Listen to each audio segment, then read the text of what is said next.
삼손이 배척받은 이유라는 제목으로 오늘 삼손에 관한 이야기를 우리가 한번 듣고자 합니다. 여러분, 삼손 그러면 우리가 너무 잘 알고 있는 인물입니다. 힘이 가장 센 인물이었었고, 지금으로부터 대략 3,000년 그 어간에 있었던 사람이었었고, 그리고 사사였었고, 그리고 엄청난 괴력을 가진 머리가 치렁치렁한 사람, 뭐 이렇게 이 정도를 우리가 알고 있습니다. 어느 날 삼손이 그의 이름에 이 하나님께서 그 복을 부어 주셔서 힘이 센 그 힘을 가지고 블레셋 사람들을 도륙한 일이 있었습니다. 그리고서는 그 유다 땅으로 와서는 그 에담 바위 틈에 그가 머물렀는데, 그때 블레셋 사람들이 자신의 동족들을 죽인 이 삼손을 그냥 두지 않겠다고 팔을 걷어붙이고 유다로 온 것이지요. 그리고 이 삼손을 끌어내라, 그렇지 않으면 너희들과 전쟁하겠다라는 마음으로 이 삼손에게 삼손을 향한 그들의 어떤 분노를 표현하고 있습니다. 그때에 이 유다 사람들, 이스라엘 사람들이죠. 유다 지역에 있다고 그래서 이스라엘 사람들 중에서도 유다 사람들이라고 우리가 이름을 붙이는데, 이 유다 사람들 3천 명이 몰려와서는 이 삼손에게 당신 왜 그런 일을 저질렀느냐고 라고 하면서 그를 묶어서 블레셋 사람들에게 삼손을 넘겨준 일이 있었습니다. 여러분, 이야기를 들으면서 참 그 이스라엘 사람들, 유다 사람들이 굉장히 비겁하구나, 매우 비겁하구나 그런 판단을 내릴 수 있습니다만은, 우리가 이러한 생각을 하기에는 조금 좀 의문스러운 점이 있습니다. 오늘 본문의 내용이 바로 핵심이 바로 그 내용입니다. 유다 사람들이 무엇 때문에 삼손을 묶어서, 그래서 그 3천 명이나 되는 사람들이 이 삼손을 블레셋에게 넘겼을까 하는 것이 오늘 성경 말씀을 우리가 들으면서 한 가지 핵심적인 아주 중요한 포인트입니다.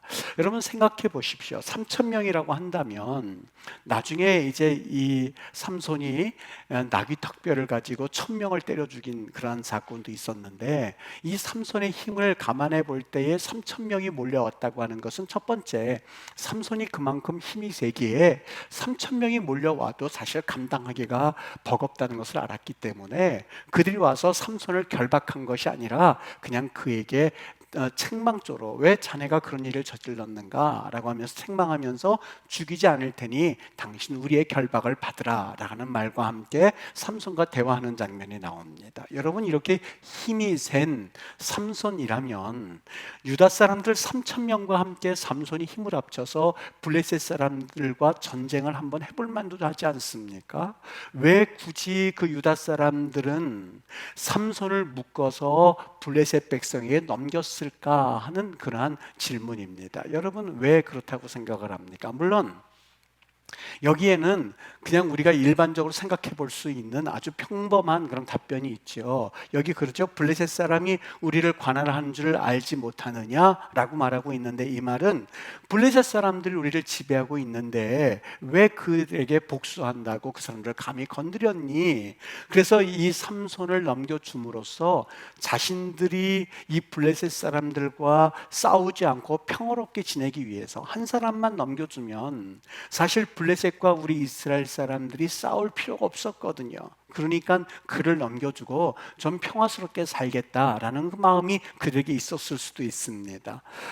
비록 마음은 그렇지 않지만, 삼손 너 하나 사실 희생하면 우리 민족은 좀 피보지 않고 살 수가 있는데 너 그냥 하나 좀 이렇게 넘기자라는 마음으로 그들이, 어떻게 보면 인간의 연약함이 그 마음 가운데 있었을 수도 있을 겁니다. 그런데 이것도 이유는 될 수 있겠지만, 이것보다 더 우리가 한번 생각해 볼 내용이 있습니다. 조금 전에 우리가 봤던 것처럼 3천 명이나 되는 사람들이 삼손에게 왔다면 삼손과 힘을 합쳐서 그 3천 명이 블레셋과 전쟁을 하면 되지 않을까요?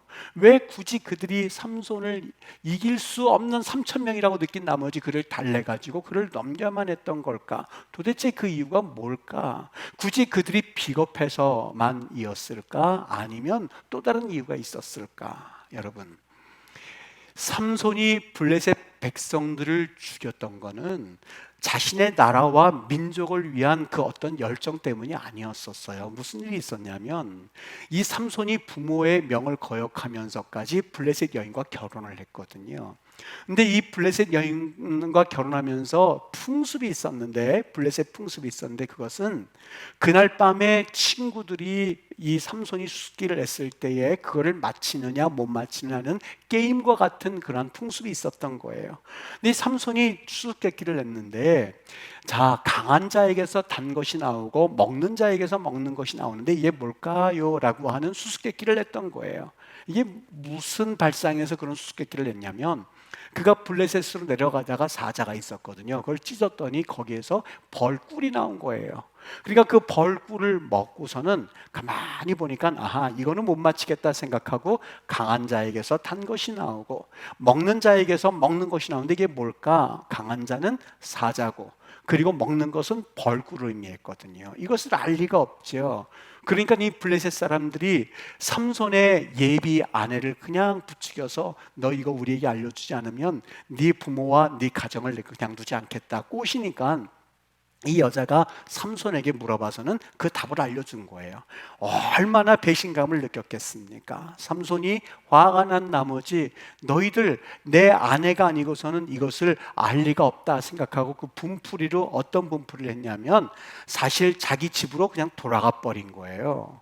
너무너무 화가 나니까 자기의 분을 사귀지 못하고 집으로 돌아갔다가 이제 좀 화를 좀 사귄 다음에 그리고 다시 장인을 만나서 딸을 좀 보러 왔습니다. 내 아내를 보러 왔습니다 했더니 이 장인의 대답이 가관입니다. 네가 갔으니까 내 딸을 다른 블레셋 사람에게 주었다. 다른 딸이 있으니 그 딸을 가지는 게 어떻겠니? 라고 하면서 집에도 들여오지 못하게 하는 거예요. 이때부터 사건이 커지기 시작한 거예요. 삼손이 너무 화가 난 나머지 여우 꼬리를 300마리를 묶어서 꼬리를 묶어서는 걷다 불을 붙여서 이 블레셋 사는 마을에 보낸 거네요. 불이 나고 사람이 다 죽었지 않겠습니까? 이거 누가 왜 이렇게 한 거야? 알고 봤더니 삼손이 한 거예요. 그것도 그 사람의 장인이 누구야? 그 사람의 아내 됐던 사람이 누구야? 그걸 찾아내서는 블레셋 사람들이 장인도 죽이고 자기 아내도 다 죽여버린 거예요. 여러분 어떻게 해야 되겠습니까? 삼손이 여기에 대한 복수로 블레셋 사람들을 도륙하고 지금 유다 에단 바위 그 밑에 있었더니 블레셋 사람들이 그걸 복수하겠다고 와서는 유다 사람들에게 삼손 내놓아라 라고 으름장을 내놓았던 것이죠. 왜 그에게 글을 넘겨주었는지 여러분 조금 이제 어느 정도 느낌이 오십니까? 이것은 민족적인 어떤 전쟁이나 독립전쟁이 아니었었어요. 삼손이 자기의 아내를 블레셋 아내를 맞이하면서 있었던 개인적인 사건이었었고 사실 이 일에 굳이 유다 민족이 끼어들 만한 그런 일은 아니었었거든요. 비록 블레셋 민족이 그들의 원수이긴 하지만 그리고 그들의 적이긴 하지만 삼손의 개인적인 일로 인해서 이 사건이 이뤘을 뿐 사실 유다 민족과는 상관이 없었거든요. 그래서 사실 넘겨줄 수 있었던 것이고 그리고 삼손은 그들에게 의하여서 블레셋이 넘어갔었던 겁니다. 그런데 여러분 여기 한 가지 더 있습니다. 삼손이 사사였었는데 그 당시 사사라고 불려진 이 삼손은 나실로 태어났습니다. 나실인에게는 세 가지 규율이 있었는데 첫 번째 술 가까이 하지 말아라, 두 번째 시체 절대 만지지 말아라, 세 번째 머리를 밀지 말아라, 삭도를 대지 말아라는 규율이 있었어요. 근데 이 삼손의 모습을 가만히 보면 삼손은 그 하나 지킨 것이 없었어요. 블레셋 사람을 아내로 맞이하면서 그들과 파티를 벌리면서 첫 번째 술을 가까이 했었죠. 두 번째 시체를 가까이 하지 말라라고 했는데 금방 이야기한 것처럼 내려가다가 사자를 만나서 찢어서는 그리고 거기에 있는 그 꿀을 먹으면서 시체를 만졌죠. 나중에 또 이 일 사건 이후에 나귀의 턱뼈로 1000명을 죽였는데 성경을 자세히 보십시오. 새 나귀 턱뼈입니다. 헌 나귀 턱뼈, 옛날에 죽은 나귀 턱뼈를 툴툴 털어서 쓴 것이 아니라 새 나귀 턱뼈. 나귀를 지금 죽였는지 아니면 죽인 지 얼마 안 된지 그거를 그놈을 가져다가 피가 뚝뚝 떨어졌는데 그걸 가지고 휘둘러서 1000명을 죽였던 거예요. 시체 가까이 하지 말라는 것도 규율도 어겼죠. 세 번째, 여기 삭도를 대지 말라라고 했는데 여러분 삭도를 언제 댔어요? 이 삼손이 어떠한 그런 상황에 처했었냐면 끝내는 들릴라에 의해서 머리가 밀리지 않았습니까? 그 들릴라가 어떤 사람이었냐면 여러분 아내를 그렇게 떠나보내고 나서 그 사람이 16장에 보면 새 여인을 만나는데 누구를 만나냐면 기생을 만납니다. 그 기생이란 히브리어가 조나라고 되어 있는데 여호수아에 있는 기생 라합과 여기 기생을 만났다는 말이 똑같습니다. 조나란 말인데 창녀란 뜻입니다. 그리고 나서 그가 나중에 들릴라라는 여인을 또 한 번 만나는데 들릴라의 직업이 뭔지 아십니까? 관계사입니다. 그라고 하는 관계대명사고 라일라란 뜻이 돼 밤이란 뜻입니다. 밤의 여자란 뜻이에요. 뭐예요? 역시 그 여인도 창녀였었어요. 여러분 지금 신분이 뭐예요? 사사예요. 신분이 뭐예요? 바로 이스라엘의 지도자예요. 신분이 뭐예요? 이스라엘의 그래도 나름의 사사, 그리고 하나님이 찍어놓으신 나시린이에요. 절대로 삭도를 맺지 말라는 세 가지 규율은 물론이고 하나님 앞에서 어떻게 살아야만 될지 이미 정해진 사람인데 만나는 사람이 누구예요? 그저 좀 미안한 이야기입니다만 창녀를 만나면서 그렇게 살고 있었던 사람이 바로 이 사사 삼손의 지금 현 상황이었었거든요. 왜 넘어갔는지 아시겠죠? 여러분 나중에 들릴라가 나 좀 그 힘이 어디서 나오는지 알려줘 했더니 여기 16장 16절에 보면 마음이 번뇌하여 죽을 지경이 됐다라고 표현하고 있습니다. 여러분 한 남자가 이제 마음이 번뇌하는데 어떤 일로 번뇌해요? 나 그 힘이 어디서 나오는지 알려줘. 콧소리 했지 않았겠습니까? 여자들 이 콧소리 하면 남자들 안 넘어갈 사람이 없거든요. 나 어디서 나오는지 한번 좀 알려줘. 그 소리 한번 했겠죠. 여기에 삼손이요. 여기에 자신은 나시린으로서 절대 그러지 말아야만 하는 걸 알고 있고 콧소리는 들리고 있죠. 마음이 번뇌했다고 그러는데 이걸 보면서요 저는 혼자서 끌끌 찼습니다. 혀를 끌끌 찼어요. 여러분 생각해 보세요. 이게 번뇌할 그런 제목이나 됩니까? 여러분의 배우자 말고 또 다른 사람이 나랑 하룻밤 보내자 하면서 얘기했을 때 여러분 그것이 고민할 사항이 되겠습니까? 뭔 소리야 지금 이 사람 누구야? 그래서 팍 차고 나는 거 당연하지요. 고민할 사안도 안 되지요. 지금 예배 있는데 우리 오늘 캠핑 가자 한 소리에 여러분 어떻습니까? 이게 고민할 사안입니까? 이거 나 예배를 드려야 될지 아니면 정말 캠핑을 가야 될지 우리 조조 영화 있거든 조조 영화 그거 오늘 하루 좀 교회 제끼고 한번 가볼까? 했었을 때 여러분 그게 과연 고민할 사안입니까? 무슨 소리 하는 거야? 지금 하나님 앞에 예배하고 지금 상황이 어떤데 하룻밤을 같이 보내 고민할 사안조차 되지 않아요. 근데 이 삼손이라고 이름하는 그리고 사사라고 이름하는 나실이라고 이름하는 이 사람이요 번뇌에서 죽을 지경 원어에서는요 숨이 막혀서 죽을 지경이라고 되어 있어요. 여러분 그게 바로 삼손의 현 주소였었어요. 이스라엘 백성들이 왜 삼손을 묶어서 보냈냐고요? 여러분 이스라엘 사람들이 왜 그를 묶어서 보냈냐고 비겁해서가 아니었었어요.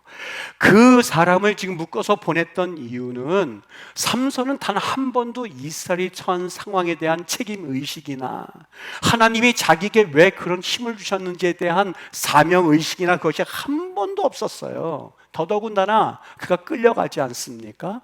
그리고 나서 그 사람들 앞에서 이 밧줄을 풀어버리는데 바로 우리가 읽은 본문 말씀 그 다음 절을 보면 이렇게 돼 있어요. 읽어드리니까 그냥 들어보세요.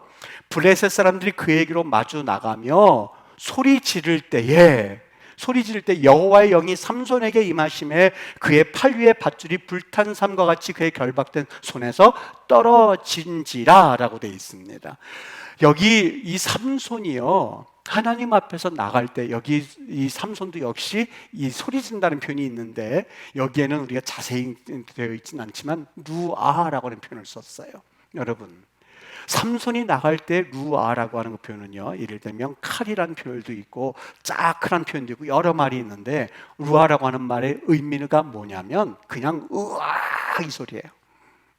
싸우러 나갈 때에 이 삼손이 소리를 질렀는데 여기 다윗이 골리앗과 싸우러 나갈 때 어떻게 소리 질렀는지 기억하십니까? 내가 네 시체를 저 공중의 새들에게 주리라 라고 골리앗 소리 질렀을 때에 다윗은 그렇게 하지 않았습니다. 소리 지르긴 소리 질렀는데 뭐라고 소리 질렀느냐? 칼과 창과 단창으로는 내게 나오지만 나는 만군의 여호와의 이름으로 이스라엘 군대 하나님의 이름으로 나가노라 소리 지르면서 나갔던 사람이 다윗이었었어요.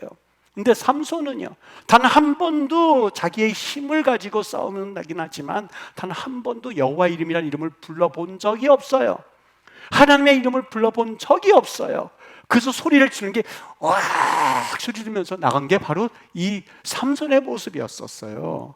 끝내는 낙이 턱뼈를 가지고 1000명을 죽이지만, 죽이고 나서 어떤 노래 부르는지 아세요? 여기 16절에 보면 그 노래를 불러드릴게, 들어보세요. 나귀의 턱뼈로 한 더미 두 더미를 쌓았으며 나귀의 턱뼈로 내가 1000명을 죽였도다. 하나님이 도우셨습니다는 표현이 있어요? 없어요? 없어요. 여기 내가 죽인 사람이 한 더미, 내가 죽인 사람이 두 더미, 내가 죽인 사람이 세 더미, 내가 죽인 사람이 네 더미, 다섯 더미, 내가 사람을 죽였도다, 내가 블레셋을 죽였도다, 내가 1000명을 죽였도다. 하나님이 아니라 내가 죽였도다, 하나님이 도우심이 아니라 내가 죽였도다, 내가 죽였도다가 반복되어 있는 것이 오늘 삼손의 노래소리였었어요. 이스라엘 백성들이 홍해를 건너고 나서 했었던 노래와 너무 비교되지 않습니까? 여호와는 나의 힘이요, 출애굽기 15장 말씀. 여호와는 우리의 반석이시요, 여호와는 나의 구원이십니다. 그는 영화롭습니다. 말과 그 탄자를 바다에 던지셨음입니다. 여호와는 용사시니 여호와는 그의 이름이시로다 라고 찬양하고 하나님 앞에 노래하는 그 이스라엘 백성의 모습과는 달리 이름은 나신이었었어요. 이 이름은 그래도 사사였었어요. 그런데 그는 단 한 번도 그 입술 가운데 하나님이 하셨지요. 그 입술 가운데 하나님이 도와주셨다는 말이 없어요. 한 더미 쌓았습니다, 내가 했습니다. 두 더미 쌓았습니다, 내가 성공했습니다. 세 더미 쌓았습니다, 내가 지금까지 수고했습니다. 내가 그동안 하나님 앞에서란 말은 없어요. 그저 한 거는 내가, 내 칭찬, 그리고 나를 드세우고 내가 블레셋 1000명을 죽였다는 그 자기 칭찬의 일색에 있었던 사람이 삼손이었었어요.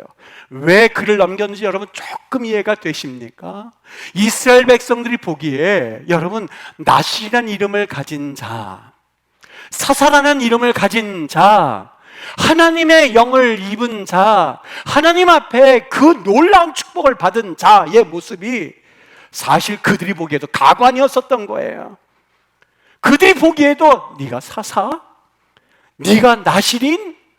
네가 하나님의 사람이라고 하는 것이 그저 그들 보기에도 우습게 보였던 거예요. 여러분, 우리 옛말에 사람은 죽어서 이름을 남기고 호랑이는 죽어서 가죽을 남긴다. 누구누구 하면 그려지는 그림이 있거든요. 모세 그리면 누가 그려집니까? 뭐가 그려집니까? 애굽 군대를 향하여서 10가지 재행을 하고 홍해를 건너가면서 나를 따르라라고 하면서 끝내는, 사람들이 불평불망하는 그 불평을 다 받아가면서 이스라엘 백성들이 약속의 땅으로 건너가는 모습을 보며 두 손 흔드는 모세의 모습이 떠오르지 않습니까? 스데반 그러면 누가 떠올라요? 어떤 게 떠올라요? 순교자 탁 떠오르지 않습니까? 여러분, 우리 하나님의 사람들이라고 한다면 도대체 뭐가 떠오르는가? 여러분, 이름감을 이름 앞에는 어떤 것이 떠오르는가 하는 것이 좀 오늘 우리가 생각해 봐야 할 문제예요. 선교 초기에는요, 우리 그리스도인들이 1.3%였었어요. 1.3, 을 중에 을이었었죠. 그런데 이게 부흥성장하면서부터 이제 기독교인이 갑의 위치에 서기 시작했어요. 대한민국의 파워 엘리트층의 40%, 41%가 기독교인이었습니다. 기독교인이 됐습니다. 19대 국회의원을 조사를 했는데요. 여러분 들어보세요. 천주교인이 23.6%, 불교 인사가 15%, 천주교는 58명이요. 불교 인사 15%, 기독교인이 101명, 41%였었어요. 나 기독교인입니다. 엘리트 중에서요, 국회의원을 포함해서 4급 이상의 공무원 가운데 3급 이상 경찰관, 총장, 이사장, 교육자들, 군대 장성, 대기업의 임원들 가운데 기독교인이 몇 %냐? 40% 이상이 됐어요. 천주교인 20%. 이제는 갑 중에 갑이 됐거든요. 그런데 여러분, 어느 장로님이 책을 내셨는데 욕하는 기독교, 욕먹는 기독교 두 가지 이름을 내서 했어요. 그래서 그 책을 잠깐 보면서 참 마음에 여러 가지 생각을 해보게 되었어요. 여러분, 기독교인이 어디에 가든 이제는 갑이 됐어요. 그런데 들려오는 얘기는 어떤 얘기인지 여러분 들리지 않습니까? 제가 목회자면서 너무 부끄러우면서 했었던 얘기 중에 하나가 바로 갑질 목사 사건 아시죠? 들으셨죠? 백화점에서 어느 자매가 실수한 모양이에요. 나이 어린 아가씨가 무릎 꿇쳐 앉혀놓고는 1시간 동안 무릎 안 꿇쳐 앉혀놓고 그것이 사회 이슈화 됐어요. 도대체 그분이 도대체 누군가, 도대체 왜 그런가, 도대체 그 사람 직업이 뭔가 했더니 목회자였었어요. 그래서 제목이 갑질 목회자예요. 어느 CEO가 그 운전기사를 욕을 하는데 아침부터 차 타고 갈 때서도 퇴근할 때 계속해서 욕하는 거예요. 이 XX야, 이 XX야. 그걸 다 녹음을 했어요. 그걸 다 들려줬어요. 도대체 저런 CEO는 도대체 누구야 도대체? 저 사람 뭐 하는 사람이야? CEO죠. 알고 봤더니 교회 장로였었어요. 여러분, 이 이야기를 듣고 나서는 그 일이 책에 쓰여져 있는 거예요. 그 이야기를 듣고 나서는 얼마나 마음 가운데에 하나님 앞에서 우리가 어떻게 살아왔는지에 대한 말씀을 주시는데요. 여러분, 크리스찬이 갑이 됐거든요. 힘이 있어졌거든요. 그런데 과연 우리가 어떻게 살고 있는가 하는 것에 대해서 사실 사회가 뭐라고 하고 있는지를 우리 정확히 볼 수 있어야 하는데, 예수님 힘 가지셨던 분이거든요. 하나님과 동등한 분이시거든요. 근데 그분이 동등됨을 취할 것을 여기지 아니하시고 이 땅에 오셨거든요. 어떻게 해요? 가난한 말구에 오셔가지고서는 십자가에 그냥 아무런 힘이 없이요. 여러분, 그 힘 가지고 사실 너 예수님의 이름으로 너희들 저주받을지어다 해도 충분했었어요. 12영이나 더 되는 영을 가지고 저들을 심판할 수 없는 줄 아느냐? 주님께서 말씀하셨는데 그 힘을 사용하지 않으셨어요. 오히려 섬김을 받을 수 있음에도 불구하고 섬기셨어요.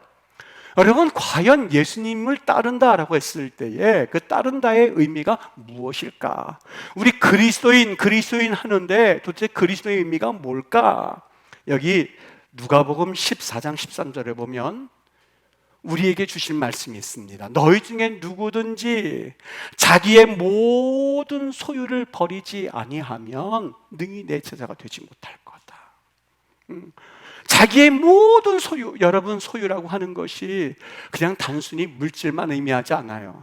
그 소유가 뭐가 되었든지 간에, 명예가 되었든 아니면 자존심이 되었든 물질이 되었든 그것을 버리지 아니하면 내 제자가 되지 못할 거다 하는 것이 누가의 관점이었었어요. 제자가 되는 것이 쉽다고요? 아니요, 천만에요.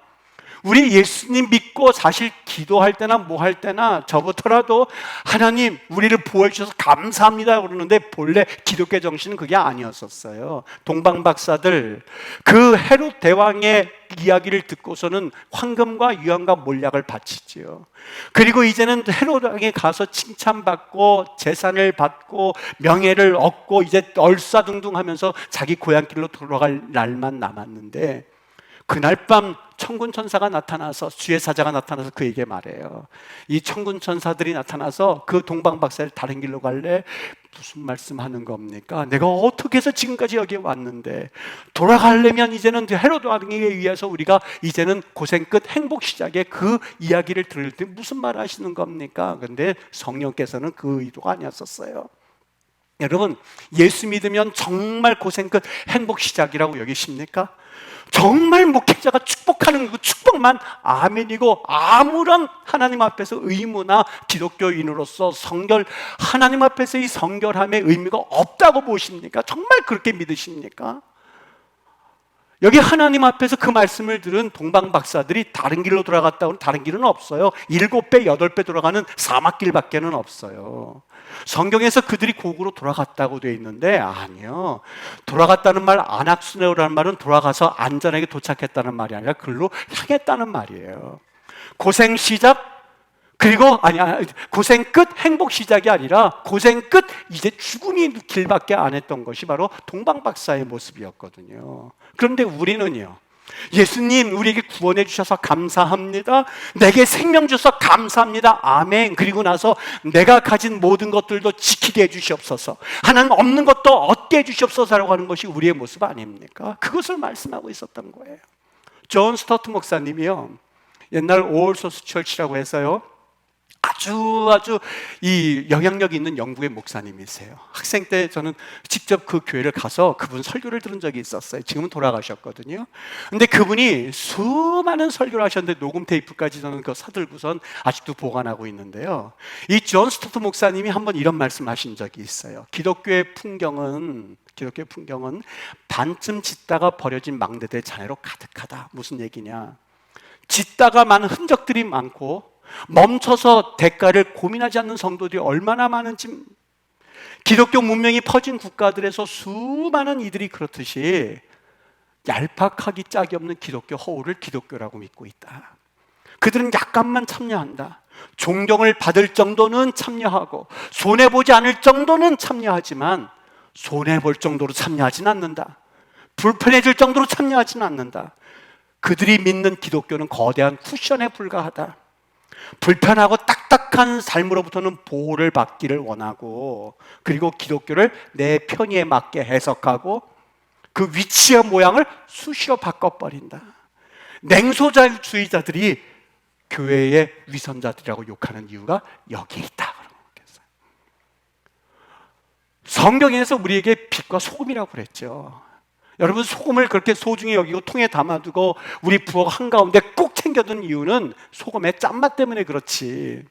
만약에 소금의 짠맛이 없다면 여러분 그걸 왜 보관하겠습니까? 먹었는데 밋밋하다면 그냥 툴툴 털어서 발로 밟아버리죠. 소금이 제 맛을 잃으면, 아무 영향력이 없으면, 그저 헐뿐인 그런 기독교인이라면 그냥 버려지는 게 사람에게 밟힐 뿐이니라 라고 하는 것이 누가복음의 관점이었었어요.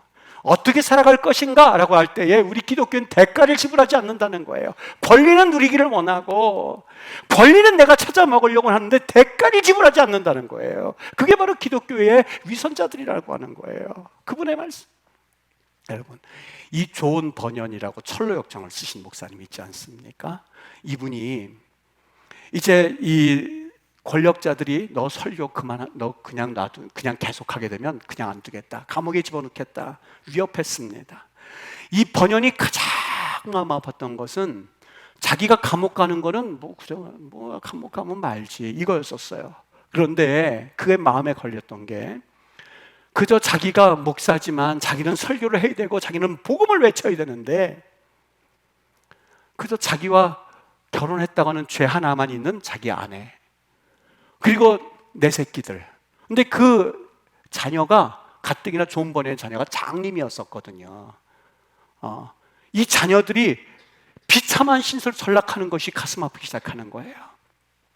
자유인일 때, 내가 감옥에 들어가지 않을 때도 내 가족은 굶고 헐벗기를 밥 먹다시피 했는데, 감옥에 들어가면 내 자녀들, 내 아내는 사지에 물게 뻔했는데, 나는 복음 전파자로 부름을 받았으니 도저히 입을 다물지 못하겠고 복음을 전하고 권력자들은 감옥에 집어넣겠다고 하니 끝내는 감옥에 들어갑니다. 감옥 안에서 고난을 받고, 그리고 고문을 받고, 그리고 그 감옥에 있으면서 그가 편지를 쓰는데요. 그 편지 내용을 읽어드릴 테니까 여러분 들어보세요. 나는 늘 그렇듯 아내와 불쌍한 자식들과 헤어질 것을 생각하면 내 살점이 뜯어지는 것처럼 고통스러웠다. 처자식을 사랑해서가 아니다. 처자식을 너무 사랑해서가 아니다. 그저 그들이 나 없이 이제부터 겪게 될 고난, 나 없이 겪게 될 불행, 가난이 자꾸 나를 괴롭히기 때문이다. 특별히 앞을 보지 못하는 내 자식이 가장 마음에 걸렸다. 그 불쌍한 아이가 겪을 고난을 생각하면 내 가슴은 갈기갈기 찢어졌다. 하지만 생살이 뜯겨져 나가는 한이 있더라도 하나님께 모든 것을 맡겨야 한다고 나는 스스로 마음을 잡아 나간다 라고 하는 것이 그의 일기였었어요. 여러분, 예수님께서 이 베드로를 바꾸고 나가시는데 처음에 그의 이름이 이 시몬, 짱돌, 작은 짱돌에 불과했어요. 근데 주님께서 그에게 이름을 바꿔주셨거든요. 뭘로요? 페트로라고 해라. 페트라, 거대한 반석이거든요.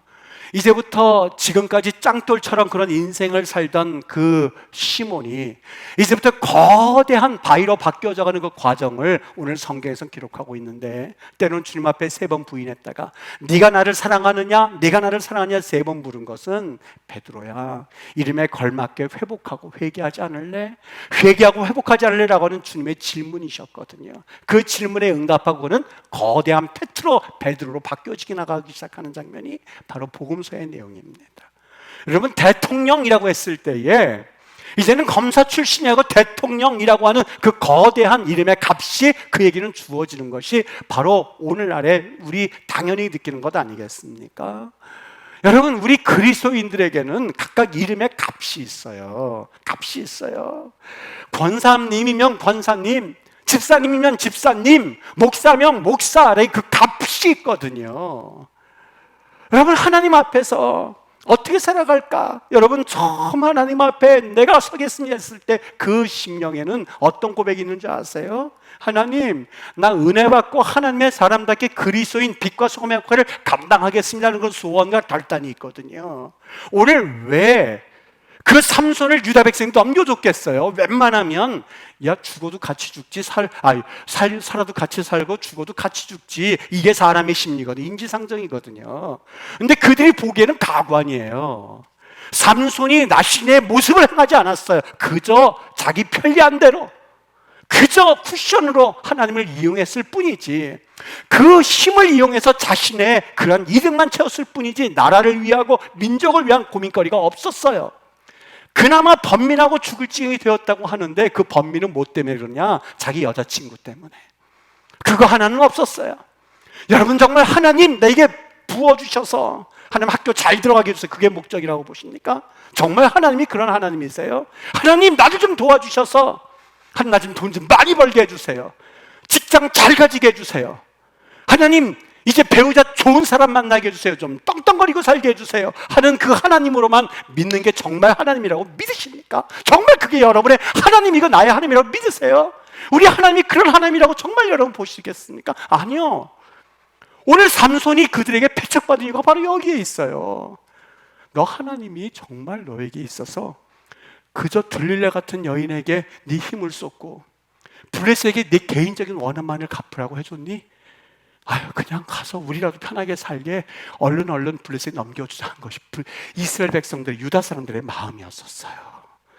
여러분, 다시 한번 우리 하나님 앞에서 제가 우리 성도를 보면서 참 헌신하고, 이번 주에 참 감동이 있었던 게 우리 장로님 아프시대요. 아프시고 그냥 몸 가눌 길 없는데 이 목사가 웬만하면 깨우지 마세요, 약 먹고 깨우지 마세요.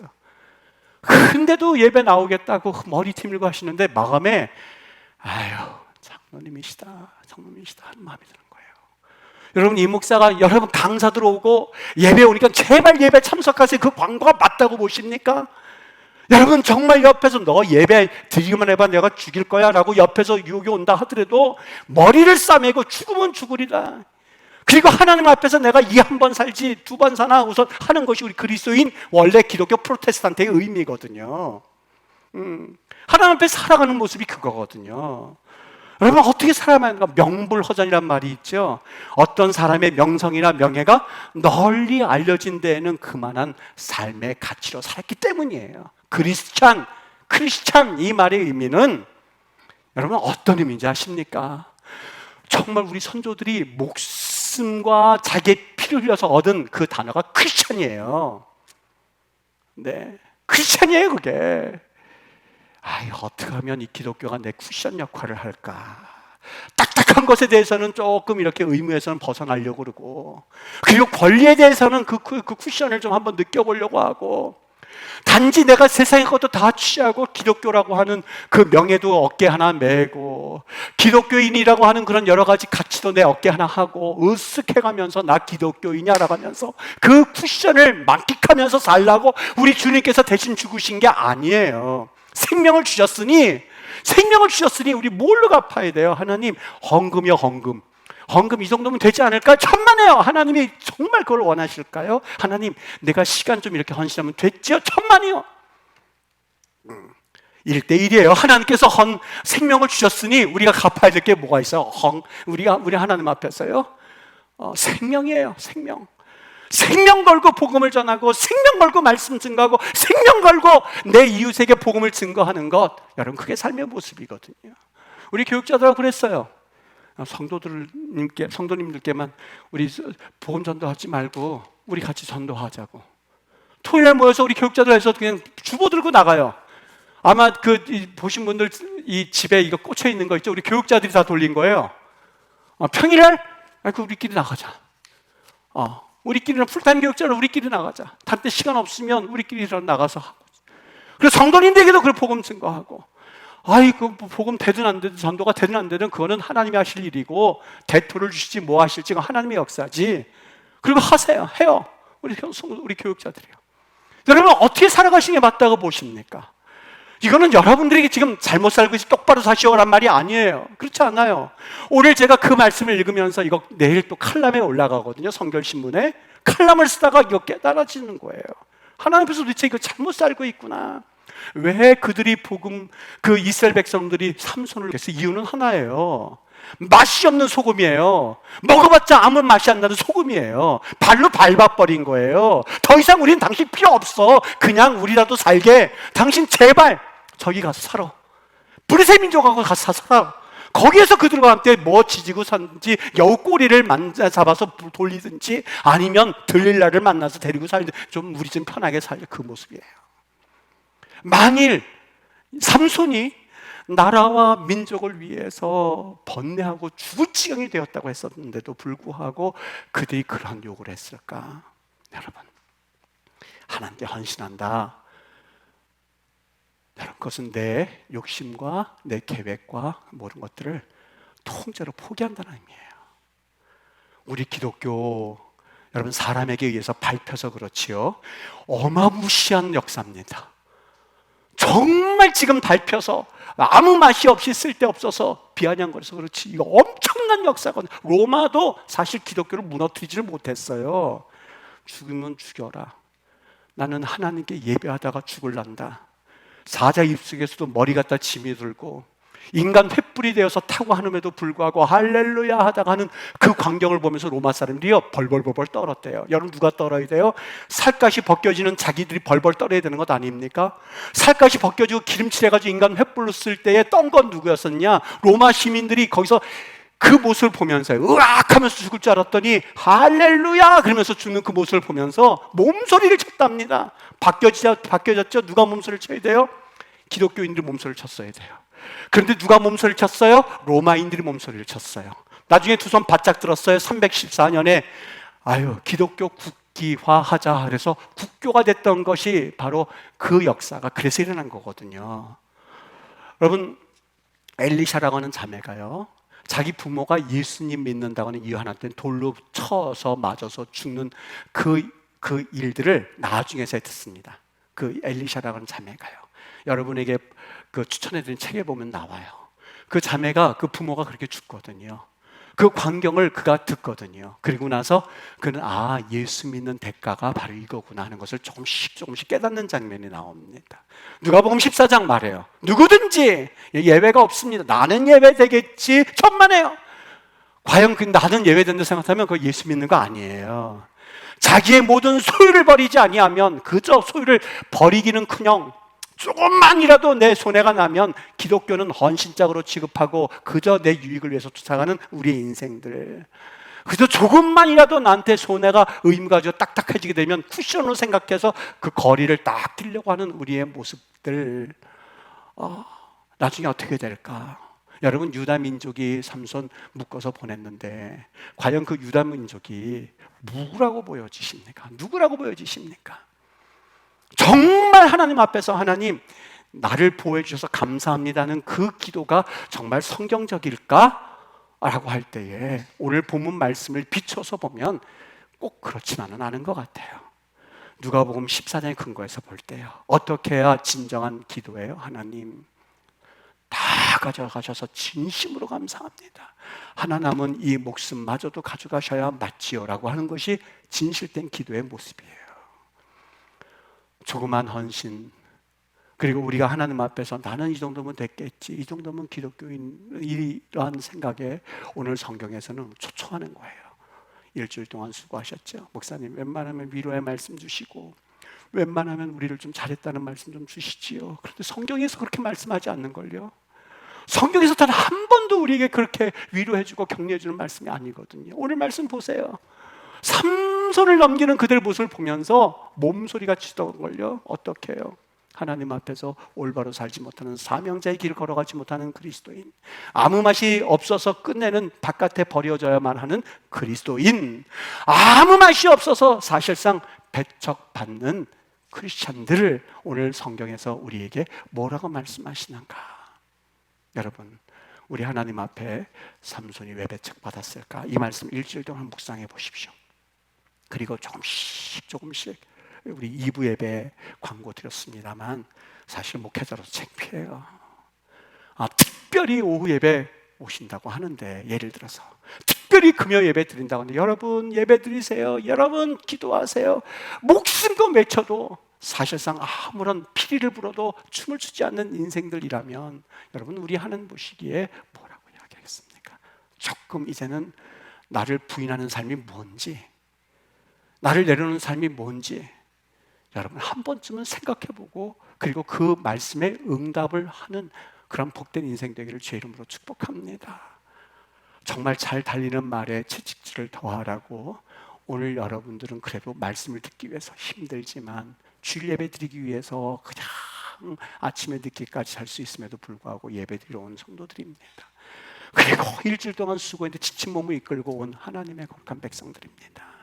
그리고 그 수고를 주님께서는 아실 거예요. 그런데요, 중요한 것, 그렇다고 해서 여러분 그냥 우리 주님께서 설렁설렁 이렇게 하십시오라는 말씀을 하신 적이 없어요. 오히려 유기를 포기하는 한이 있다 한다 할지라도 우리 주님께서는 하나님 앞에 영광, 하나님을 향한 우리의 빛, 하나님을 향한 우리의 소금에 맡을 세상에서 바라시오라는 이 말씀을 듣고 그렇게 살아가라고 명령하고 계시는 거예요.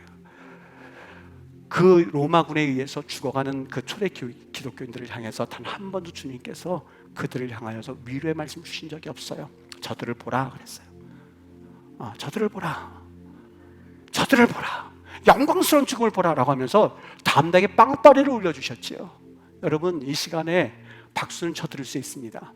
정말 하나님 앞에 수고하고 무거웠고 수고한 짐진 자들로서 이 자리에 오셨다면 박수는 쳐드릴 정 위로는 없습니다. 왜요? 하나님 앞에 당연히 걸어가야 할 길들이고, 당연히 우리가 서야 할 길이고, 당연히 하나님 앞에서 담대하게 있어야 할 그 자리이기 때문에 그렇습니다. 여러분, 승리하시기를 바라고, 한 주간도 주님과 동행함으로써 우리 하나님의 거룩한 영광을 체험하고 그 하나님 앞에서 다시 한번 큰 칭찬과 또한 하늘의 나팔 소리를 듣는 복된 한 주가 되시기를 예수님의 이름으로 축원합니다. 축원합니다. 축원합니다. 기도하겠습니다. 여러분, 우리 잠시 한번 기도할 텐데, 하나님, 오늘 나에게 주님께서 어떠한 삶을 원하시는지를 분명히 들려지게 되었습니다. 아버지 하나님 앞에 어떻게 살아가기로 하나님 결단하기를 원합니다. 하나님, 참으로 내 인생이 이제 언제 하나님을 배울지는 알 길 없으나 하나님, 지금까지 살아온 인생에 하나님 정말 터닝 포인트를 오늘 경험하게 해주시옵소서. 그리고 하나님의 백성답게 하나님 옆에 사람 누가 있든지 간에 복음을 전하면서, 그리고 그들에게 하나님의 말씀을 증거하면서 주의 사람들 크리스찬답게 살겠습니다. 은혜 주시옵소서. 우리 결단하고 짧은 기도 하나 드릴 때에 하늘의 문을 열어주실 줄 믿습니다. 우리 다 같이 한 목소리로 하나님 앞에 간절히 기도하겠습니다.